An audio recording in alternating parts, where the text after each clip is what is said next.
গত সপ্তাহে চুল ট্রিটমেন্ট নিয়ে একটা ভিডিও বানিয়েছিলাম, সেইখানে একজন আপু কমেন্ট করেছে, দিদি আমার খুব চুল পড়ছে আর আমি সব কিছু চুলে লাগিয়েছি তাও কিছুতেই চুল পড়া কমছে না, খুব খুব খুব চুল পড়ছে, কি লাগাবো বলো। তো তার জন্য তার কেন যে এই রকম সমস্যায় যারা ভুগছো, আমিও একসময় ভুগেছিলাম। আমার বেবি হওয়ার পর আমার কিন্তু চুলের পুরো 12টা বেজে গেছিলো, আমার চুলের কোনো অবস্থাই ছিল না। তো আমি বিভিন্ন গুগল বা আমি ইউটিউবকে খুব একটা ভরসা করি না, আমি গুগলটাকে বেশি প্রেফার করি। তো গুগল যখন সার্চ করি যে হোমমেড, আমি কোনো কেমিক্যাল বা কোনো প্রোডাক্ট ইউজ করতে আজও আমি অভ্যস্ত নই, ইনফ্যাক্ট আমি কখনো করিও না।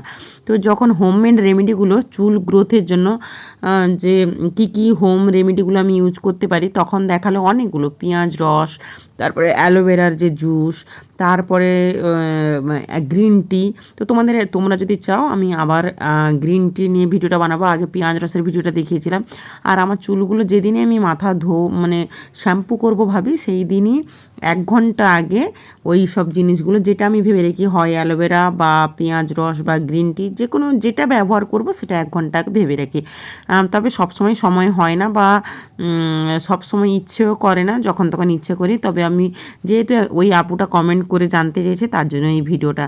তো আপু যদি দেখে থাকো আমার ভিডিওটা, তাহলে প্লিজ কমেন্ট করে জানাবে এবং এই রেমেডিগুলো একটু ইউজ করবে।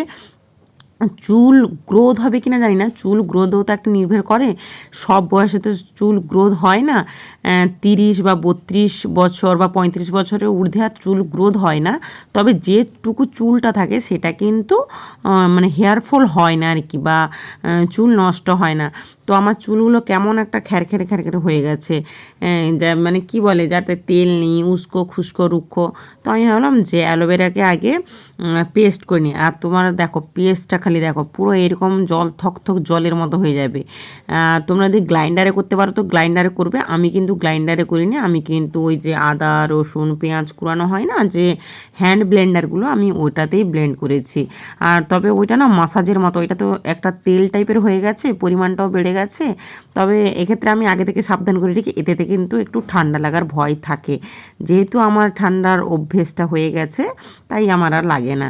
তো তারপরে তুমি তোমার পছন্দের শ্যাম্পু ব্যবহার করবে। গত ভিডিওতে আমার কাছে জানতে চেয়েছিলে আমি কী শ্যাম্পু ইউজ করি, তো আমি ক্লিনিক প্লাস 1 টাকারই দাম, আবার ডাব্বাও ব্যবহার করি না, অত আমার পয়সা নেই, সামর্থ্য নেই, আমি 1 টাকার প্যাকেটই ব্যবহার করি।